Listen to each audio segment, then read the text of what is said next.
forma que nós temos no dia de hoje agradecido a Deus por isso.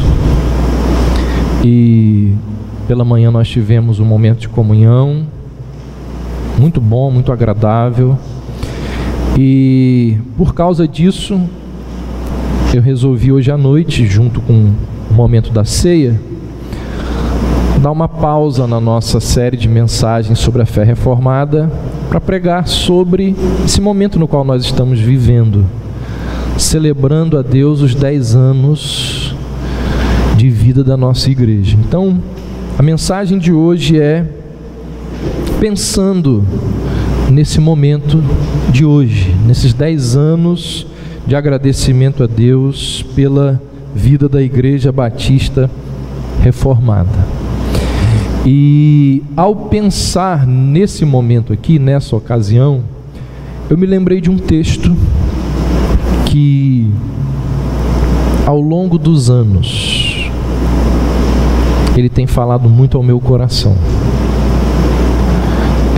Minha esposa sabe disso, de quando em vez, quando estávamos lá em crise, às vezes nós nos voltávamos para esse texto ou para lições desse texto, lembrávamos de algumas coisas concernentes a esse texto. Então ele carrega junto dele sentimentos e verdades que, pelo menos eu, e creio que muitos de vocês também experimentaram ao longo desses anos. Além disso, o texto também traz, como nós vamos ver, grandes possibilidades para o futuro, possui extraordinárias aplicações para as nossas vidas. Então abra aí, Mateus capítulo 14.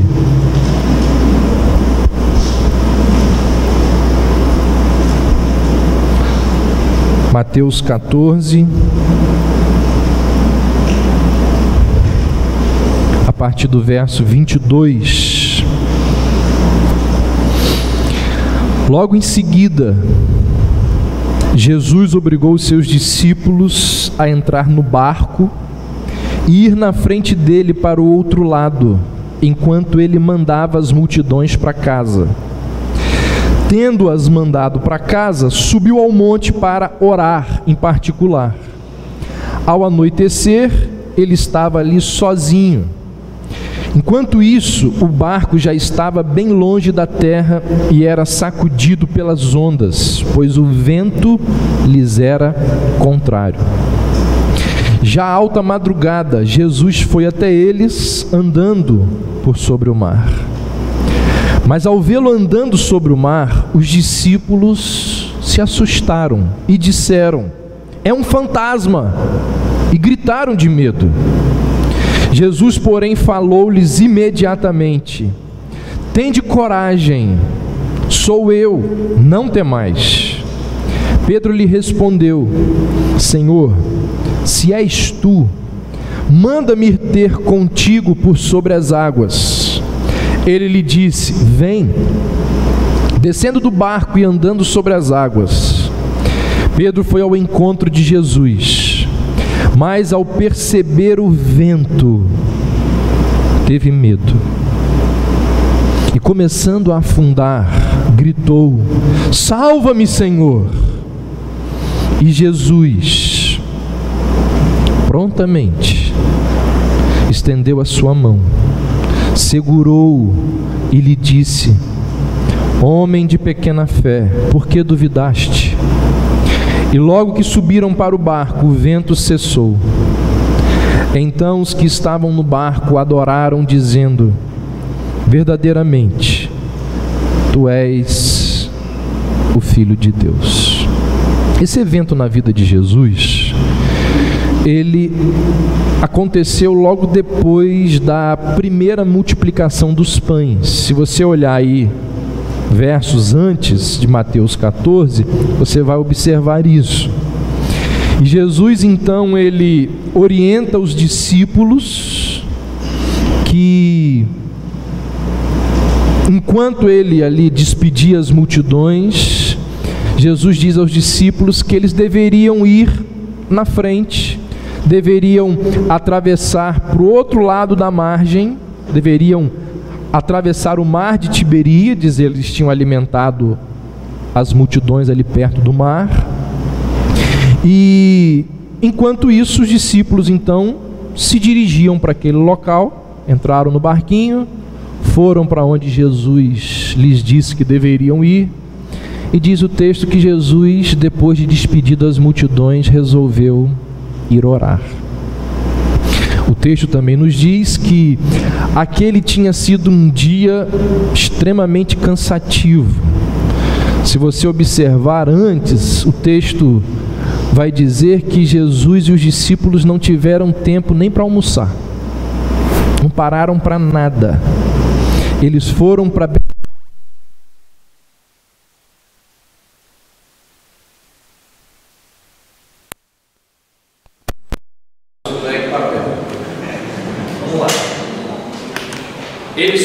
Betsaida para descansar, mas chegando ali nessa região, diz a Bíblia que eles encontraram a multidão, e diz a Bíblia que Jesus pacientemente ministrou aquelas pessoas.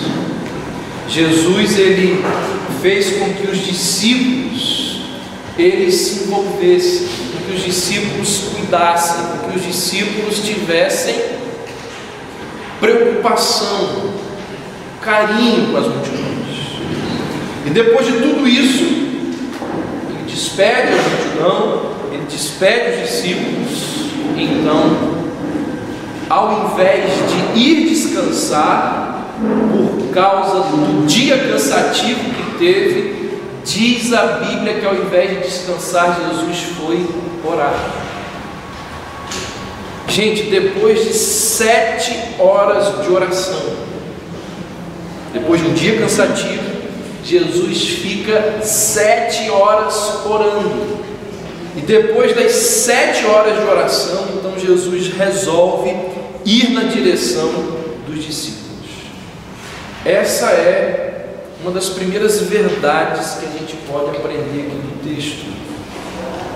A alegria que Jesus possuía de passar o maior tempo possível junto do Pai. Mesmo esgotado de um dia extremamente cansativo, ele fica 7 horas na companhia do seu Pai em oração. Então Jesus nos mostra, com essa atitude aqui, algo que muita gente não sabe. Algo que...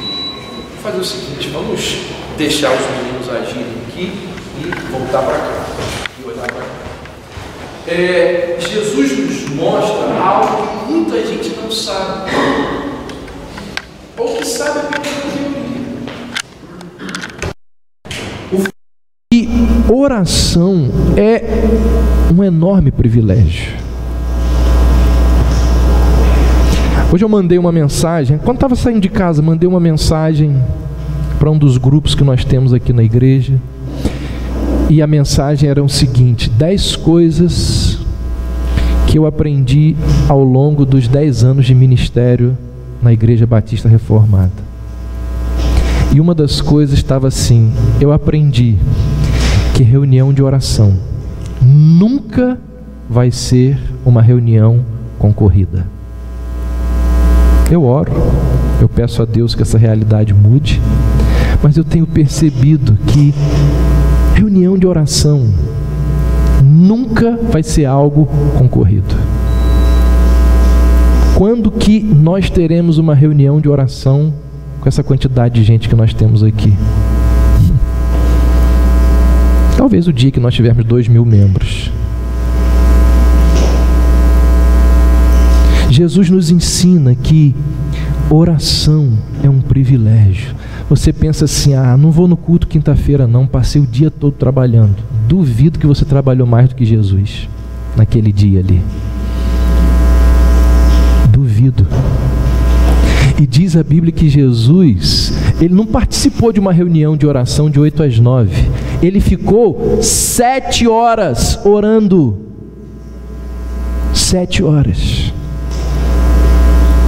Então, nós nem sempre percebemos que quando nós estamos orando, nós estamos diante do Criador. A gente não sabe disso. Nem sempre percebemos que na oração nós podemos abrir os nossos corações e falar aquilo que a gente não falaria para ninguém. Isso é um privilégio. A gente não se dá conta de que na oração nós estamos aferindo a vida. Na oração, se você entende o que é oração, porque oração não é um monólogo, é um diálogo. Na oração, nós recebemos sim orientação. Ao orar, Deus nos ilumina, Deus nos inspira. Nós nem sempre nos damos conta de que na oração nós estamos diante de um momento singular, valiosíssimo, inigualável. Então, nós podemos fazer aquilo que milhões de seres humanos ao longo da história não puderam ter acesso direto à presença de Deus, porque enquanto o cordeiro não foi morto e o véu do templo se rasgou de alto a baixo, não existia esse tipo de oração que nós temos hoje. Porque o que simbolizou o véu se rasgar de alto a baixo? Agora nós temos livre acesso à presença de Deus. Algo que só foi possível por causa da morte de Jesus. Então Jesus tem um dia intenso de trabalho, a ponto de não ter tempo nem de comer, levando-se em conta que o dia anterior a esse foi extremamente cansativo. Ele despede os discípulos, talvez pensando assim: vocês não vão aguentar uma vigília de 7 horas, então vocês não vão ficar aqui me atrapalhando, vocês podem ir. Ele fica 7 horas orando. Então nós temos um privilégio do qual nós não nos damos conta.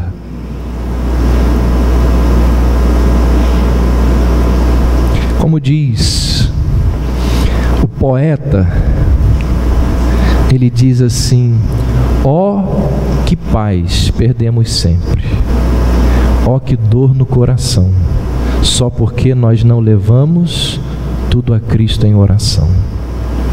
Então a gente não se dá conta disso, e a gente sofre porque não nos damos conta desse enorme privilégio que nós desperdiçamos.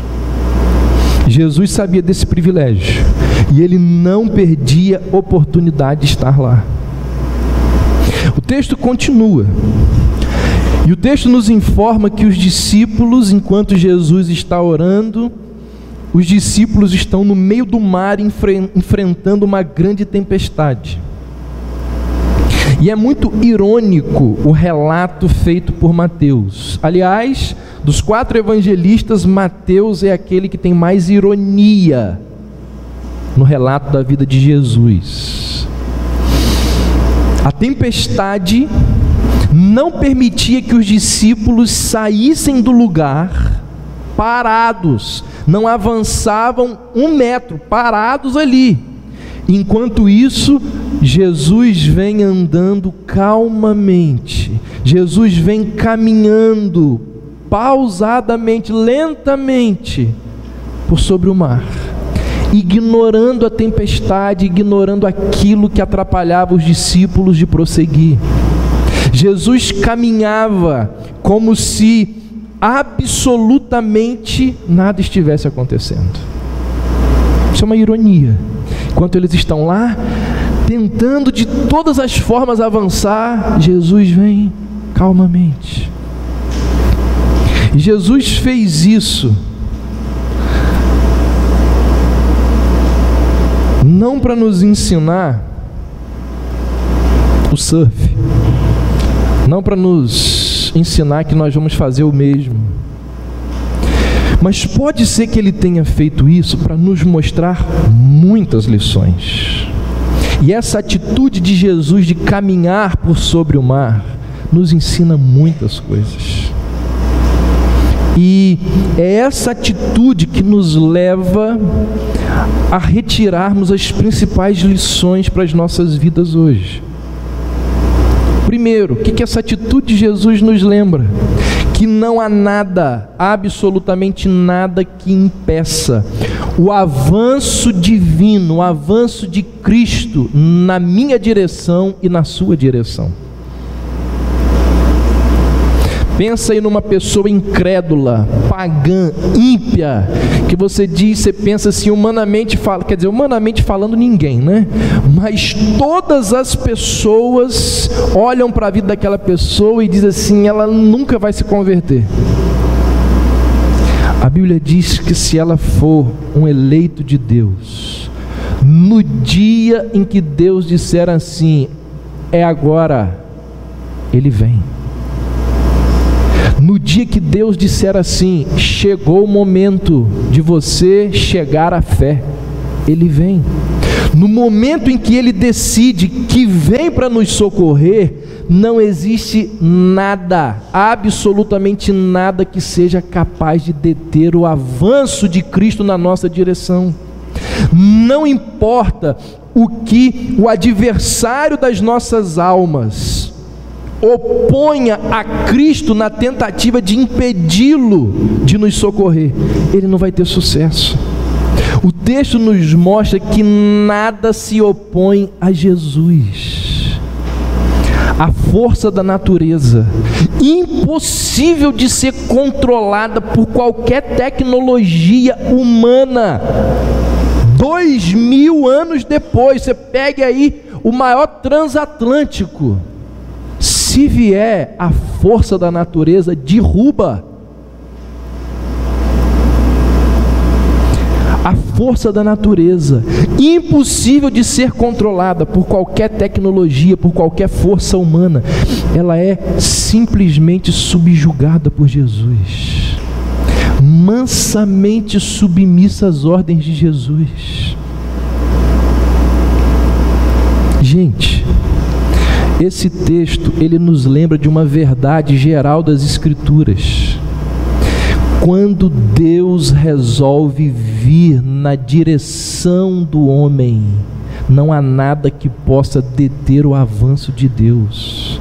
Nem anjos, nem principados, nem potestades, nem o passado, nem o presente, nem o porvir, nem a doença, nem a morte, nenhum poder deste mundo. Paulo vai dizer que nada é capaz de deter o amor de Deus, que está em Cristo Jesus por cada um de nós. Então, quando Cristo resolve vir na nossa direção, aquilo que estava impedindo os discípulos de prosseguir, não diz nada, não é absolutamente nada para Jesus, porque Ele vem caminhando soberanamente por cima das adversidades.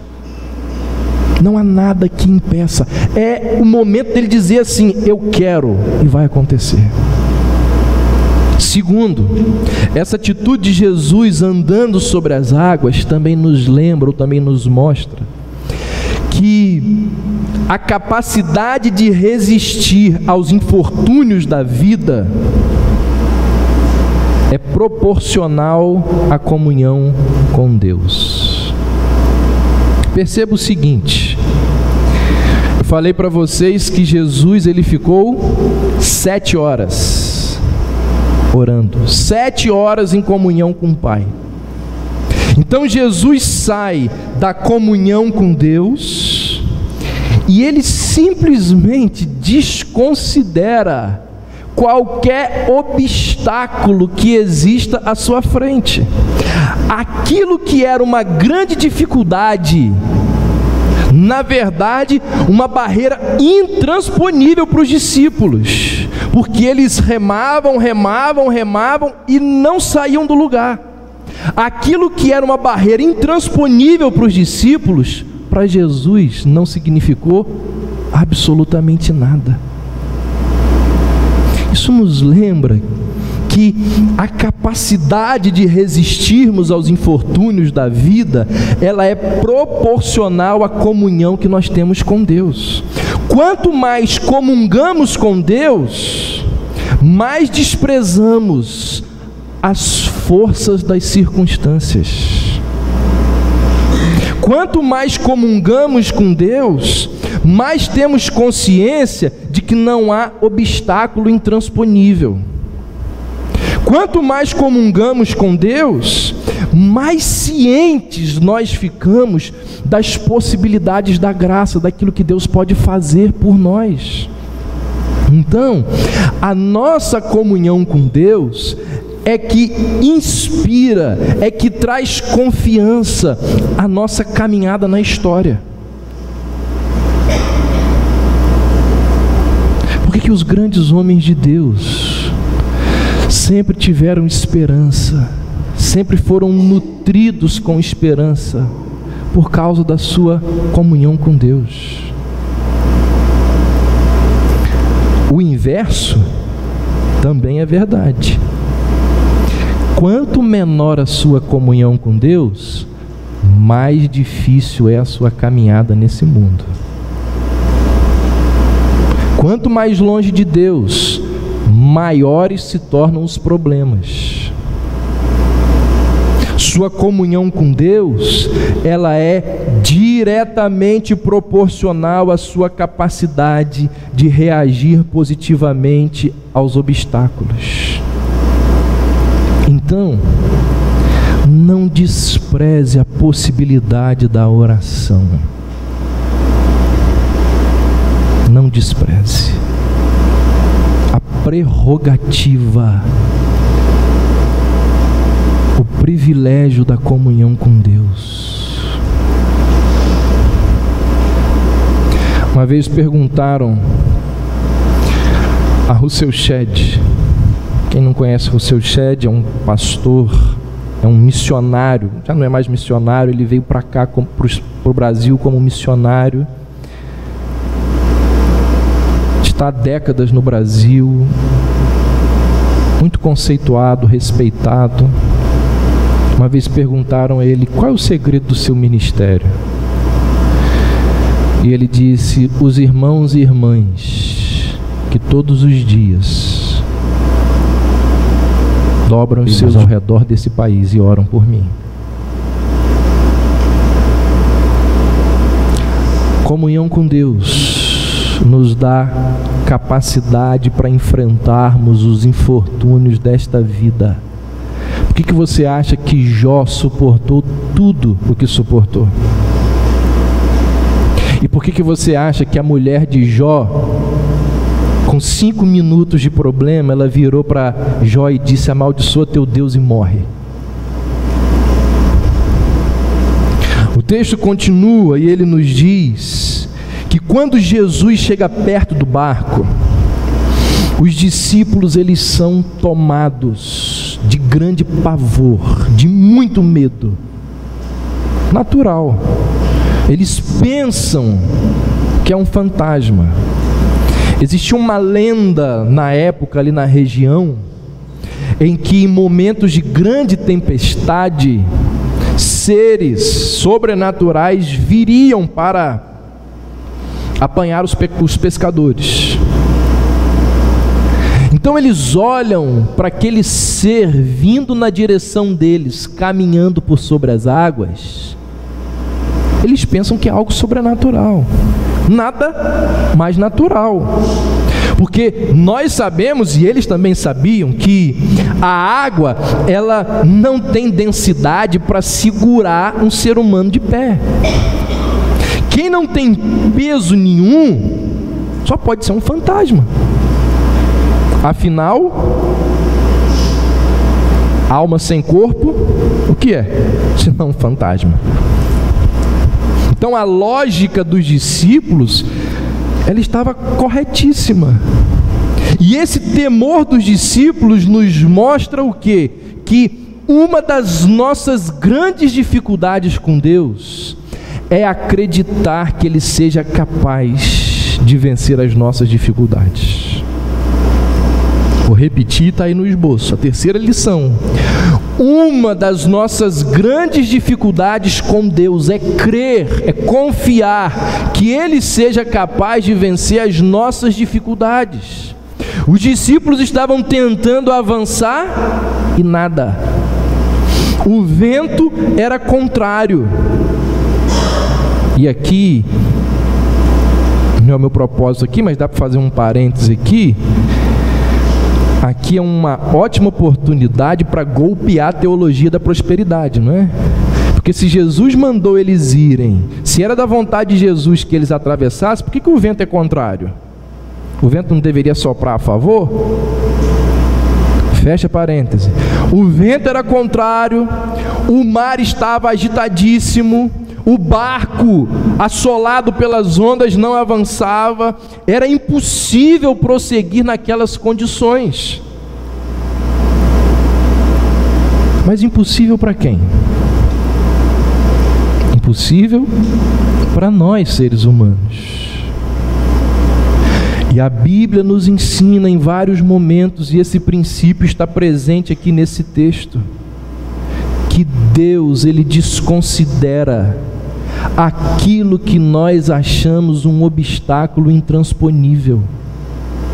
Gente, quem é dominado pelas circunstâncias sou eu, é você, somos nós. Mas Deus, Ele não é dominado por contexto e circunstância nenhuma nesse mundo.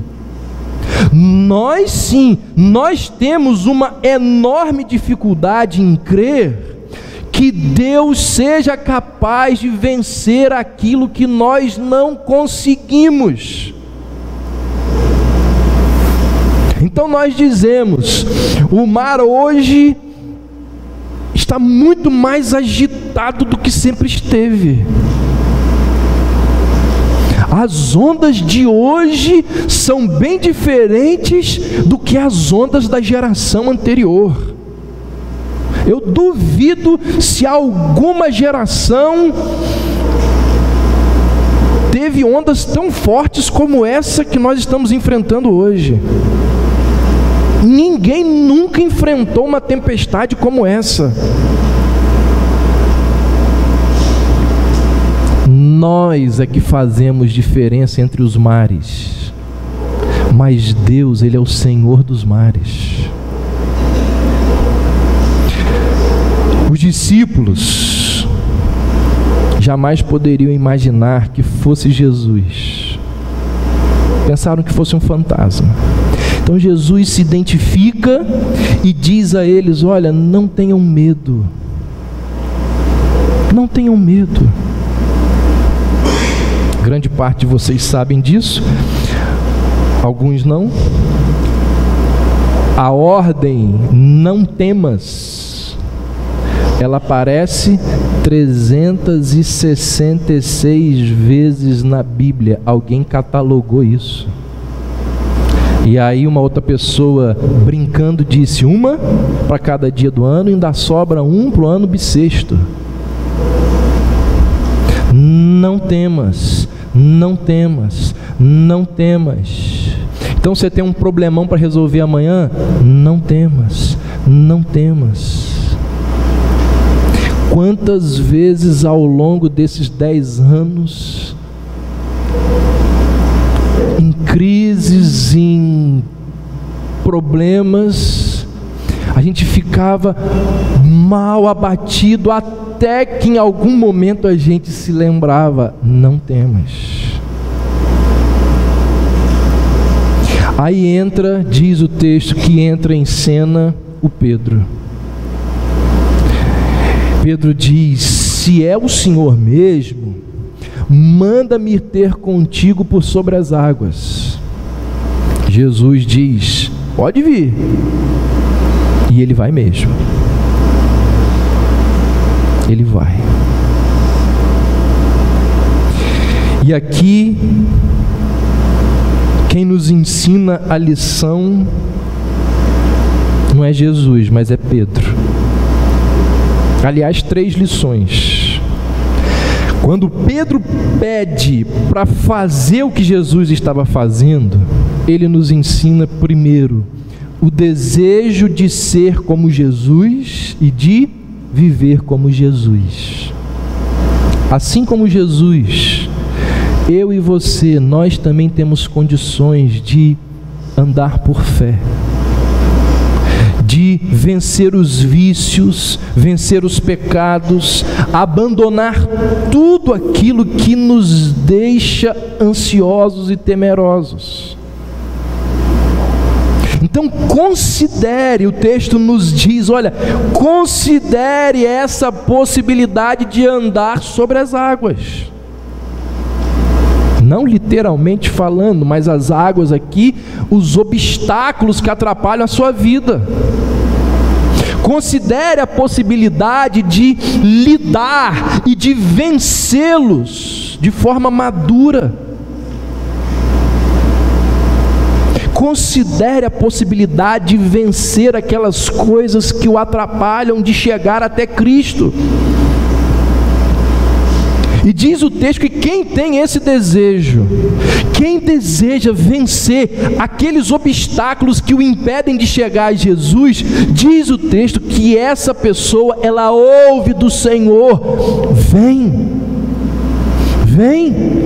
que eu te sustento, tome a iniciativa que eu vou te sustentar, vai nessa direção que eu sustento você. Quantas vezes eu já preguei aqui na igreja sobre isso, dizendo que diante dos problemas, das seduções, de tomarmos caminhos não bíblicos, de fazermos coisas que não deveríamos fazer, nós deveríamos ter a coragem de quê? De sair do barco, porque o barco é o nosso ponto de segurança, é a nossa zona de conforto. Mesmo que esteja uma tempestade gigante do lado de fora, pelo menos ali no barco a gente tem uma certa segurança. Agora, sair do barco e pisar na água, tem que ter fé, muita fé. Quantas vezes nós pensamos assim: é momento de sair do barco. As coisas que nos atrapalham a chegar até Jesus, a gente precisa dar um passo de fé, sair da água, daquele ponto, ou daquele suposto ponto de segurança, e ir na direção de Cristo. E quem tem essa atitude, ouve de Jesus o seguinte: vem que eu te sustento. Os nossos pecados, as nossas depravações, já vi que abriram ali, né? Já está vindo socorro. Volta para cá. Os nossos pecados, as nossas depravações, elas não podem ter e não devem ter a última palavra nas nossas vidas. Então, gente, aquilo que nos atrapalha a ter comunhão com Deus, nós precisamos ter a coragem de tentar subjugar, de tentar dominar, de tentar vencer. Quantas iniquidades, quantos hábitos pecaminosos, quantas coisas erradas que existem nas nossas vidas, nós precisamos subjugar e vencer. E se nós dissermos assim: eu vou lutar contra isso, a Bíblia diz que nós temos a promessa de que Deus irá nos ajudar. Podemos sim viver a cada dia mais parecidos com Jesus. Porque se nós desejarmos tomar essa atitude de viver como Jesus e seguir aquilo que Jesus nos mandou seguir, nós vamos ter uma série de problemas, uma série de implicações. Lutar contra o pecado significa tomar uma série de medidas e de atitudes que vão mudar hábitos nas nossas vidas, que vai mudar muita coisa nas nossas vidas. Segunda lição que a gente aprende com Pedro é a necessária mudança de paradigmas. Gente, Pedro era pescador, a vida inteira dele, ele trabalhou ali. Ele tinha uma indústria de pesca, ele tinha funcionários que trabalhavam para ele. Isso significa que Pedro vivia naquelas águas. Pedro vivia daquelas águas. Pedro sabia tudo sobre aquele lugar. Sobre água, ele certamente sabia que a água não sustenta ninguém em pé. Só é possível ficar sobre as águas nadando, boiando ou no barco. Naquele mar revolto, nenhuma dessas coisas estava sendo possível. Aí aparece Jesus, nem nadando, nem boiando, nem em cima do barco, mas andando. Aí o Pedro precisa decidir o seguinte: verdade, o que é verdade? A briga da maior parte das pessoas no mundo acadêmico, no meio religioso, é para responder essa pergunta: o que é verdade? É a pergunta de Pilatos para Jesus: o que é verdade? E Pedro, a vida inteira dele todinha, ele aprendeu algo que era verdade: em cima da água ninguém anda, ninguém fica em cima da água, só nadando, só boiando ou no barco. Aí vem Jesus, nem nadando, nem boiando e nem no barco. Quebrou o paradigma de Pedro. Agora Pedro precisa decidir: verdade é tudo aquilo que ele sempre aprendeu, verdade é tudo aquilo que ele sempre soube sobre água, ou verdade era aquilo que ele estava vendo Jesus fazer? O que é verdade? Este é um dos desafios que está diante de mim e diante de você todos os dias. O que é verdade? Verdade é o que eu sei por experiência, por pesquisa. Verdade é aquilo que os meus amigos ficam colocando na minha cabeça. Ou verdade é aquilo que Jesus Cristo diz que é verdade? Verdade é o que eu conheço pelo que eu estudei, pelo que eu vejo pela vida, ou verdade é o que Jesus disse ser possível pela fé? O que é verdade? Verdade é o que você sempre ouviu na sua casa? Verdade é o que você está acostumado a ver nos noticiários, ouvir das suas amizades? Ou verdade é aquilo que flui daquele que disse assim: eu sou a verdade? Naquele momento ali, Pedro, ele mudou completamente a sua epistemologia. Ele encontrou uma outra maneira de chegar até a verdade. Agora, não existe apenas a experiência. Qual era a experiência? Tudo que está sobre a água afunda. não só a pesquisa, não só a experiência, mas agora existe uma outra coisa, um negócio chamado de fé.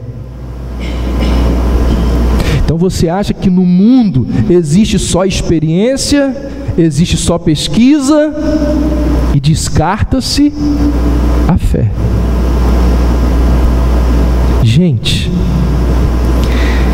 isto, ou seja, chegar um momento das nossas vidas em que nós dizemos assim: eu me baseei muito na experiência, eu me baseei muito no conhecimento, mas agora eu estou descobrindo uma outra forma de verdade, que muitas vezes questiona a experiência e a pesquisa, que é a fé.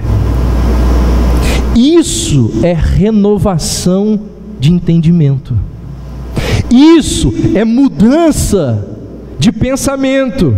Isso é um negócio que na linguagem religiosa se chama de redenção, salvação, novo nascimento, transformação de vida. A pessoa, ela passa a pensar e a viver não apenas a partir daquilo que pesquisa, não apenas daquilo que ela sabe por experiência, mas agora ela passa a pensar e a viver a partir da graça de Deus derramada sobre a vida dela. Ela passa a viver de acordo com aquilo que a fé dela em Deus vai lhe guiando e lhe orientando. A vida inteira o Pedro pescou várias, dezenas de vezes naquele mar, e ele podia jurar de pé junto que verdade é a seguinte: ninguém fica em cima da água se não for nadando, boiando no barco. Aí vem Jesus e muda os conceitos, muda os valores, muda tudo aquilo que Pedro sempre pensou. Isso é transformação, isso é regeneração. Pela fé é possível ir aonde a razão não vai, aonde a pesquisa não leva, aonde a experiência não se repete. Quantas vezes ao longo desses 10 anos, nós viramos um para o outro e dizíamos assim: nós estamos escondidos, num lugar muito agradável para nós, cedido de forma gentil, mas nós estamos escondidos, ninguém nunca vai nos encontrar aqui. Nós somos um grupo de pessoas que não traz grupos famosos para cantar aqui, para encher o templo. A nossa teologia, ela é uma teologia que não se rende ao pragmatismo. Vamos chamar o pastor tal, o grupo tal, para a gente encher a igreja, vamos fazer isso, vamos fazer aquilo. Nunca fizemos e jamais faremos. Então nós não vamos crescer, pensávamos. Porque o que nós vemos hoje, o que as multidões estão procurando, será que isso é a verdade?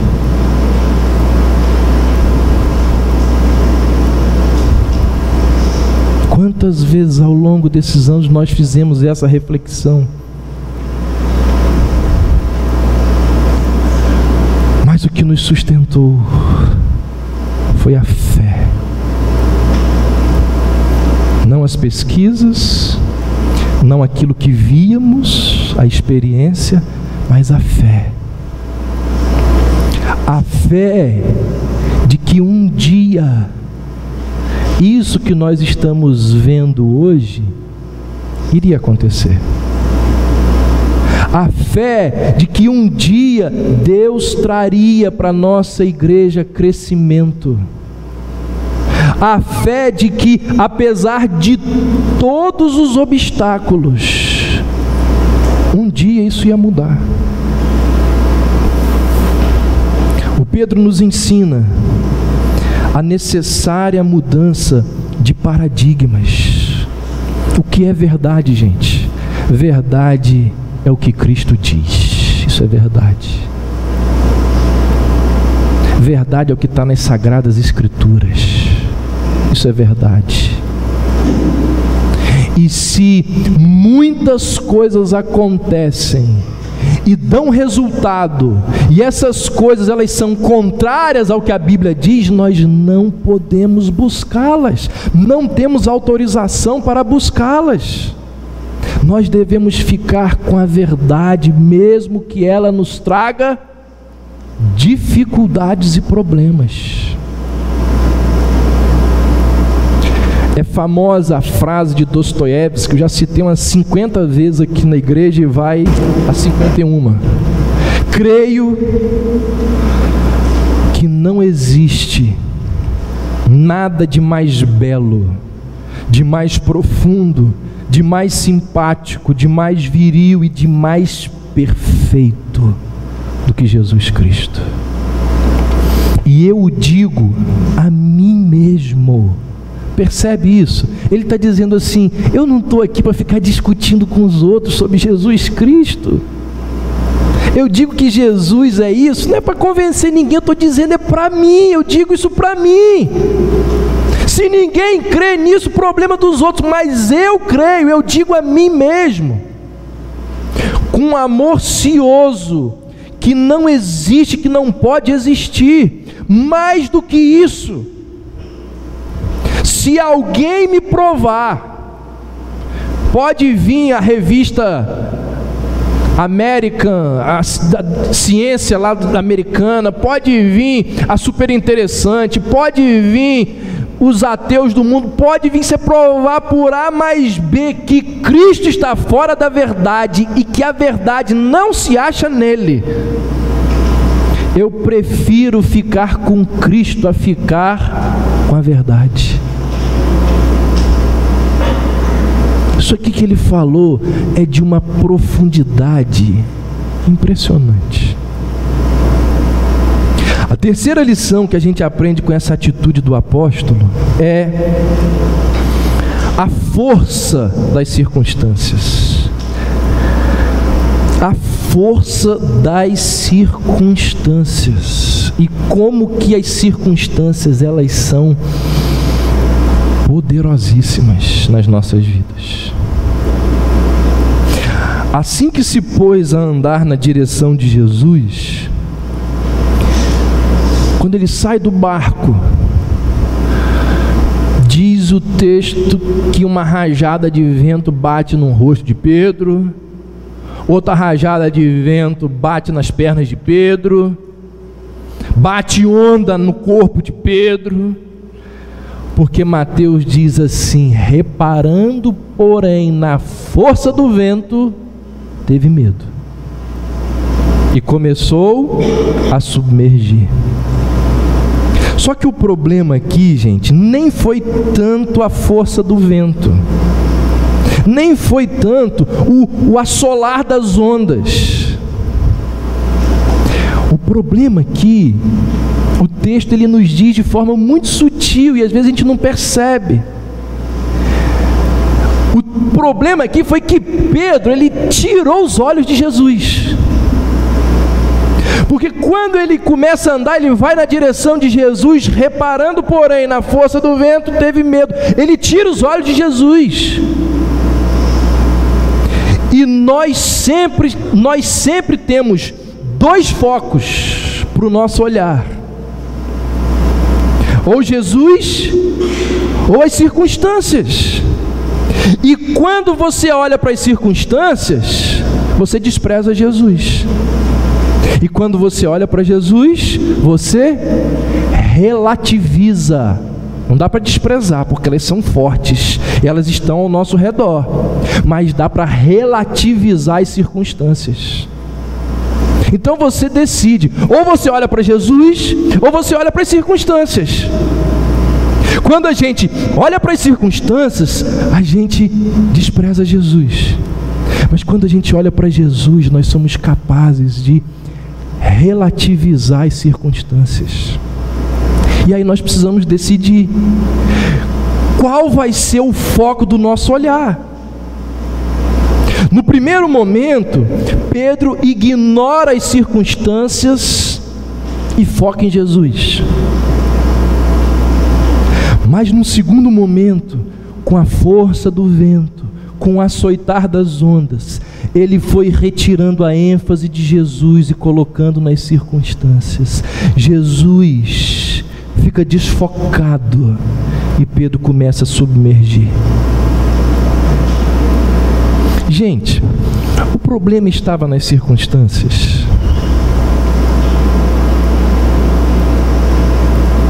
Preste atenção, porque essa é uma lição muito importante. O problema estava nas circunstâncias?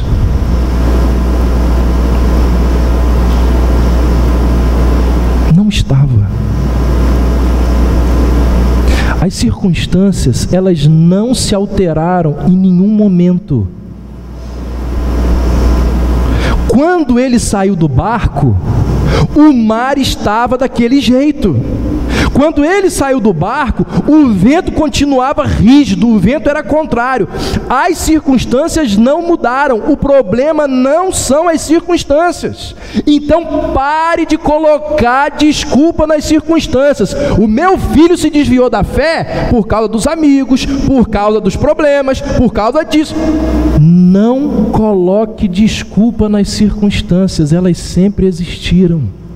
Não estou frequentando a igreja porque o pastor não me dá atenção, porque a igreja é muito isso, a igreja é aquilo. Não coloque, não jogue o problema para cima das circunstâncias.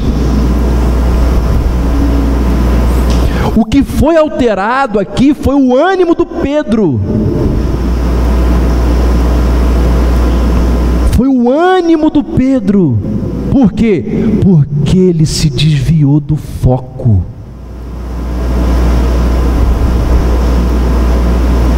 O que acontece com muita gente que vive dando desculpas é porque perderam o foco. Perdeu o foco. Parou de fazer aquilo que o autor de Hebreus disse assim, olhando fixamente para o autor e consumador da minha fé. Parou de fazer isso. Enquanto ele olhava para Jesus, as circunstâncias estavam relativizadas e ele andava sobre as águas. Mas quando ele voltou a olhar para as circunstâncias, Jesus foi sendo relativizado e ele submergiu. Se nós olharmos para as circunstâncias ao nosso redor, eclesiologicamente falando, nós vamos fazer um monte de besteira.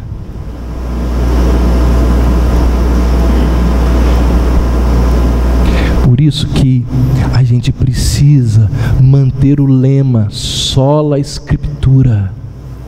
Só a Escritura. O que comanda a Igreja Batista Reformada, só a Escritura. Só a fé, só a graça, só os Cristos, só lhe deu glória. Se a gente perder isso, a gente vai começar a relativizar as circunstâncias. Por isso que o foco precisa estar o tempo todo sendo lembrado. Então todos os dias nós precisamos decidir o que vai comandar as nossas vidas. As notícias que nós recebemos ou a fé que nós nutrimos? Porque se nós formos pautar as nossas vidas pelas notícias que nós recebemos, quer entrar em depressão? Assiste o jornal Hoje, depois assiste o Jornal Nacional. Assiste o jornal do SBT, assiste o jornal da Globo News, assiste qualquer jornal, leia o jornal, você vai entrar em depressão. Só tem notícia ruim. Pastor, não precisa ligar a televisão não, pastor, é só o senhor frequentar um dia a minha casa.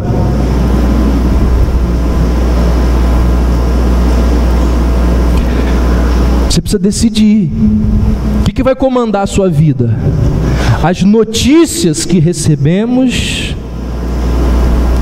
ou a fé que a gente nutre? A força das circunstâncias, somadas lá por uma série de proposições, de equações, de leis biológicas, de leis físicas, ou essa capacidade extraordinária de Jesus de dominar as circunstâncias nas quais nós estamos inseridos? Muitas vezes nós precisamos decidir. Tivemos que decidir ao longo desses 10 anos, nós vamos nos guiar pelas circunstâncias ou pela nossa visão original de ter uma igreja bíblica? E aí acontece a terceira situação interessante do texto. Jesus, ele faz um milagre baseado na incredulidade, não na fé. Muita gente pensa que todo milagre é resultado de fé. Esse aqui foi resultado de incredulidade. Algo que parece contraditório. Quando Jesus viu que a fé de Pedro não dava conta, porque ele não começou a afundar, a fé não deu conta. Mas foi só o Pedro que teve pouca fé? Os outros estavam dentro do barco, estavam morrendo de medo, que nenhum deles saiu de dentro do barco. Quando Jesus viu que a fé de Pedro não dava conta e a dos outros não permitia a eles nem sair do barco, Jesus realiza um dos maiores milagres do seu ministério. Essa parte do texto, eu acho ela extraordinária. Gente, assim, não são todas as vezes, mas muitas vezes em que está caindo aquela tempestade, aquela que você, dirigindo o carro, você não consegue ver 5 metros na sua frente, aquela, como diz o pessoal lá da rua que eu nasci, tempestade de cachorro beber água em pé. Aquela tempestade fortíssima. Eu me lembro desse texto de Jesus dizer assim: fica quieto. Ele vira-se para aquele mar revolto e diz: cala-te. Que coisa extraordinária, que poder grandioso. Essa parte do texto nos ensina uma das verdades mais consoladoras que eu encontro na palavra de Deus. Uma verdade que é encontrada em vários outros momentos da Bíblia. Mas antes de falar dessa verdade, eu queria lembrar o seguinte, um parêntese aqui. Aquela história que a gente ouve muito por aí: se você não tiver fé, você não vai ser abençoado. Não é bem assim não. Grande parte das igrejas neopentecostais promete uma chuva de milagres. Aí a pessoa vem, não é curada, e a culpa é de quem? É dela que não teve fé. Devolve a peteca, né? O problema está com você. Se você tivesse fé, você ia ser curado. Mas como você é um descrente, vai embora com a sua doença. A pessoa volta para casa com a doença e agora cheia de culpa porque não teve fé. O texto nos mostra que apesar da nossa falta de fé, Jesus, ele continua a nos abençoar. Jesus convida a fé. Vem que eu te sustento.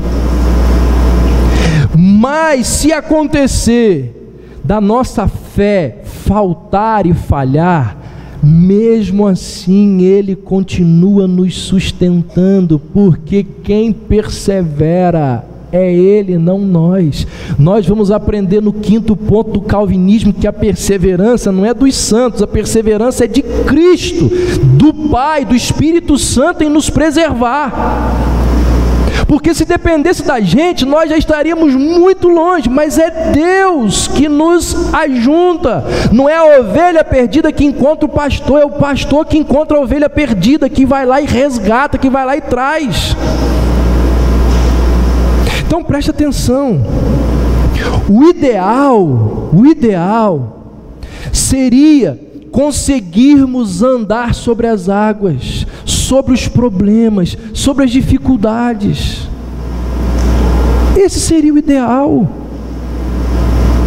Não significa que não vamos ter problemas, não significa que não vamos ter dificuldades, porque no mundo tereis aflições, mas o ideal de um crente maduro é conseguir viver de forma a lidar de forma madura com os problemas. O ideal é isso, porque enquanto a gente não aprende que as circunstâncias elas podem ser relativizadas por nossa fé, as circunstâncias sempre serão um monstro na nossa história. Cada notícia ruim vai se transformar num trauma. Cada notícia de perigo vai se transformar num desespero. Cada início de crise, em minutos, em horas, se transforma numa hecatombe, num negócio gigantesco, por falta de fé. O ideal é a gente sair do barco. O ideal é a gente deixar a nossa fonte de segurança. O ideal é caminhar por fé na direção de Cristo. Muitas vezes a gente faz isso, mas vem as circunstâncias e aí a gente repara, é assolado pela circunstância, a gente teme, falta fé e a gente começa a afundar. Não deveria ser assim, mas muitas vezes é assim que acontece. Não há nada, começamos a mensagem falando disso, não há nada que impeça Jesus de vir ao nosso encontro.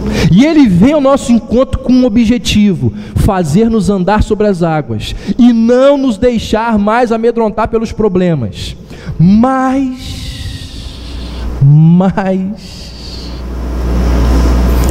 se faltar fé,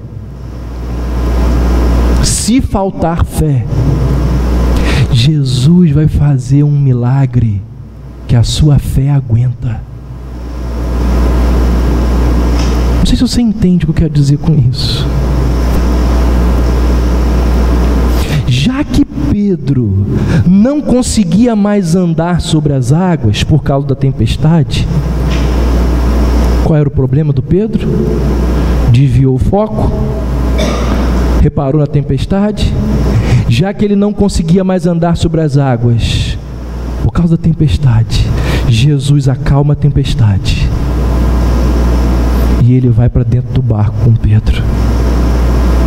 Ele deixou de lado o milagre de andar sobre as águas, porque o Pedro não estava aguentando mais aquele milagre, e ele faz um outro milagre, acalmar a tempestade.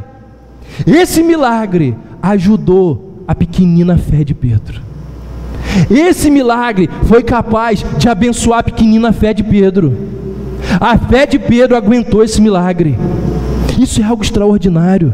Ou seja, apesar da nossa incredulidade e apesar de tudo que Cristo pode, Ele é condescendente para conosco. Gente, isso aqui é extraordinário. A Bíblia diz que Ele vai até onde a nossa fé aguenta. O ideal seria andar sobre as águas, mas como a fé ainda não é forte o suficiente, Ele muda o milagre e Ele se junta aos incrédulos dentro do barco. E existe um detalhe nesse episódio que completa o que eu estou falando aqui, interessantíssimo, que não é relatado por Mateus. Depois, se você quiser conferir, no mesmo relato, no relato do mesmo episódio, só que pelo olhar de Marcos, lá no seu evangelho, ele vai narrando isso aqui e ele diz assim, que a intenção de Jesus era tomar-lhes a dianteira. Marcos diz que a intenção de Jesus era passar pelo barco, era ir na frente deles. Ou seja, Jesus ele não pretendia entrar no barco. Marcos diz que Jesus ele ia continuar andando, ele ia passar pela frente dos discípulos. A intenção de Jesus, diz Marcos, era tomar-lhes a dianteira. Mas quando ele percebe a incredulidade de Pedro, quando ele percebe o temor dos apóstolos, ele diz assim: tudo bem, eu vou com vocês dentro do barco. O que é isso? Condescendência. Ele vê a nossa pequenina fé. Ele diz assim: ó, você deveria ter uma fé desse tamanho. E se você tiver uma fé desse tamanho, você vai sofrer pouco. Você vai lidar melhor com os problemas. Mas mesmo que você tenha uma fé pequenininha, eu te abençoo. Eu vou com você, eu te protejo e eu te guardo. Então não importa o que está acontecendo com você, porque quem está vindo na sua direção é o Senhor. Quantas vezes nós pensamos isso, não foi? Nós estamos com Deus, nós temos certeza que Deus nos ordena fazer isso. Se você puder, ande sobre as águas, lide de forma madura com os problemas. Não tenha medo, porque é promessa bíblica de que Cristo irá te sustentar. Mas se você não aguentar, não se preocupe. A única coisa que você precisa fazer, porque se você não fizer isso, você vai afundar. A única coisa que você precisa fazer é clamar. Precisa clamar. Porque quando Pedro estava afundando, o que diz o texto? Ele gritou: salva-me, Senhor. E quando nós temos incredulidade, Deus responde com amor. Deus, Ele vai trazer a circunstância para a nossa área de compreensão. O que a gente precisa fazer é clamar. E por incrível que pareça, preste atenção no que eu vou falar agora, por incrível que pareça, Ele vai preferir estar com você, Ele vai preferir estar comigo. Ele queria tomar a dianteira, mas ele percebe assim: ó homens de pequena fé, já que vocês não têm a fé necessária para vir andando comigo por sobre as águas, eu entro no barco, eu faço o milagre que a fé de vocês aguenta acalmar a tempestade, e eu vou no ritmo de vocês. Deus vai no nosso ritmo. Como disse Jacó para Esaú, gosto muito daquela frase de Jacó. Ele disse assim: Esaú, não posso ir com você e com o seu exército, eu tenho que ir no passo dos pequeninos, tenho que andar devagar. Isso é uma coisa que todo pai precisa aprender com o filho, né? Eu ainda não aprendi isso não. Quantas vezes eu estou andando com Arthur, eu estou com pressa, falo: Arthur, anda rápido, bora rapaz, eu puxo o braço dele, mas eu me esqueço que o tamanho da minha perna é bem maior que o dele, que o tamanho das pernas dele. Enquanto eu dou um passo, ele tem que dar 4. E aí, de vez em quando, para a sorte dele, Deus me lembra disso. E aí eu paro. Ou eu pego ele no colo, ou eu vou devagar. Todo pai precisa aprender que precisa ir no ritmo do filho. E Jesus, de forma bondosa, Ele vai ao nosso passo. Então, ao longo de 10 anos, eu fico pensando assim, será por que Deus, Ele não nos deu o crescimento que nós temos tido nesses últimos tempos? E numa das nossas reuniões, falando sobre igreja, Léo falou uma coisa assim: Davi, como que eu percebi que nesses 10 anos você amadureceu? E eu fico pensando, é verdade. Será que se há 10 anos atrás nós tivéssemos o que temos hoje, eu teria maturidade e sabedoria para lidar? Provavelmente não. Aí na terça-feira, Reinaldo virou e falou assim: e nós também. Nós também amadurecemos. Não só você, mas todos nós. Então me parece que é isso. Deus, Ele vai no nosso ritmo. O bom seria que vocês já tivessem maduros lá em 2005. Mas como vocês ainda não são capazes de andar sobre as águas,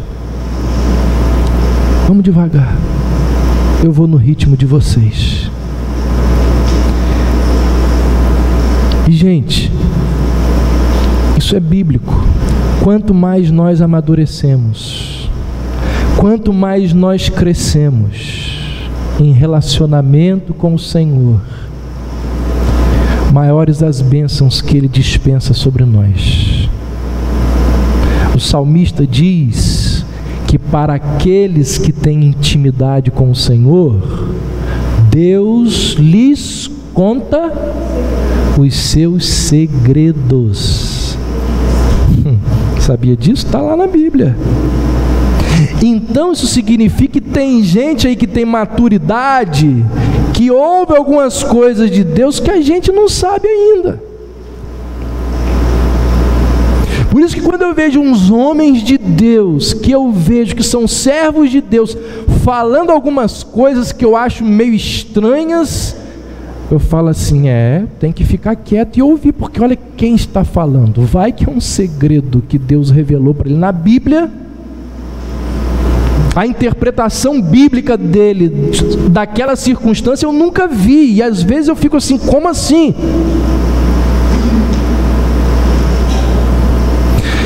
Então, eu encerro dizendo o seguinte: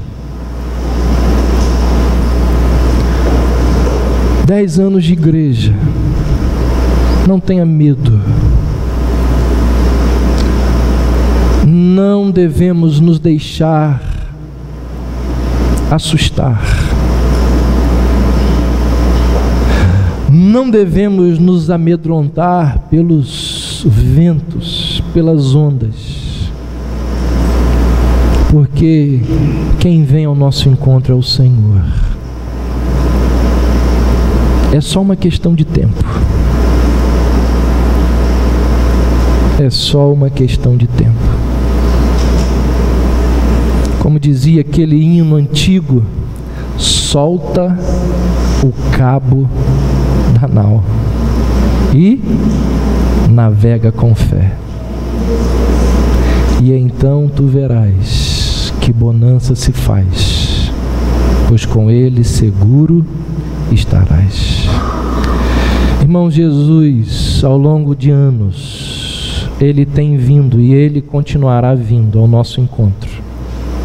Por cima dos problemas que aos nossos olhos parecem ser intransponíveis. Ele deseja que nós os vençamos e Ele promete nos ajudar. Mas se ainda assim não conseguirmos, Ele é condescendente com a nossa fraqueza. E Ele não só nos ajuda, como Ele fica conosco. Ele entra no barco e Ele fica ali, até que a nossa fé seja capaz de nos ajudar a sair do barco.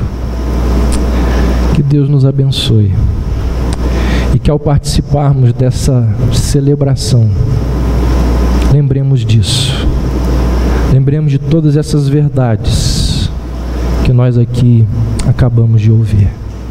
Vamos então passar ao momento da distribuição do pão, do vinho, lembrando de tudo isso que nós acabamos de ouvir aqui.